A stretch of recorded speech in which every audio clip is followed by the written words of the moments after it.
Mode d'emploi, c'est la rencontre d'employeurs passionnés. Rencontrons Monsieur Martin Robert, directeur principal, partenaire RH, SSQ Groupe Financier.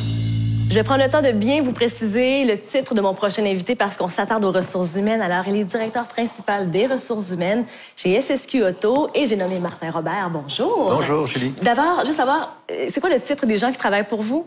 On parle aujourd'hui des postes d'agent en assurance de dommages. Et ça fait quoi, un agent en assurance de dommages? L'agent en assurance de dommages passe, je te dirais, la majeure partie de son temps au téléphone à donner du service à la clientèle. Il va recevoir les clients qui nous appellent pour une soumission. On va essayer d'évaluer leurs besoins en assurance auto et habitation pour leur offrir la meilleure protection d'assurance possible. On a aussi des clients qui vont nous appeler, des clients existants, qui ont besoin de conseils sur leur police actuelle ou qui ont des modifications à y faire. Fait que ça décrit pas mal le rôle des agents d'assurance. Puis quel type de personnes postulent pour ce genre de travail-là? On a 3 types d'employés chez nous. Des gens pour qui c'était leur premier choix de carrière.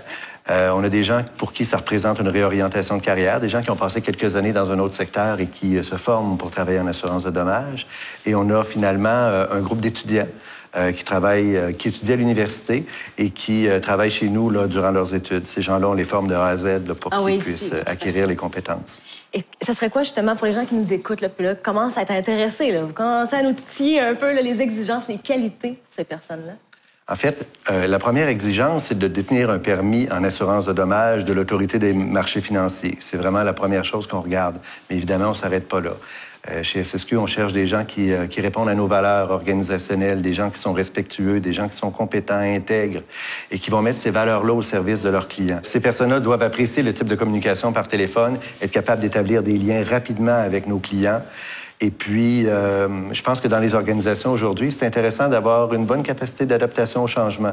Dans une entreprise en croissance qui veut innover comme la nôtre, c'est quelque chose qui est vraiment important.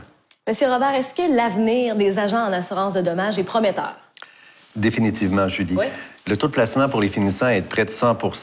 Et souvent, les jeunes, quand ils sortent de l'école, ils ont 2 ou 3 offres d'emploi. Chez SSQ, bon an, mal an, on embauche des dizaines d'agents en assurance de dommages chaque année pour nos sites de Québec, à Sainte-Foy, et de Longueuil, juste en périphérie du métro. Je pense que les gens sont attirés par l'ambiance, par les conditions de travail vraiment généreuses qu'on offre, notamment des conciliations de travail-famille qui sont assez extraordinaires. Puis à l'interne, il y a des belles possibilités de carrière. Les gens qui décident de se former ou qui ont de l'intérêt pour des postes en gestion peuvent gravir les échelons, obtenir des postes de superviseur, de directeur, ou même aller travailler dans d'autres secteurs de l'entreprise, au règlement des sinistres ou même en souscription. On comprend qu'on peut facilement grandir dans l'entreprise, oui, tout à fait. Alors, merci beaucoup pour ce tour d'horizon. C'est très apprécié. Merci, M. Robert. Merci.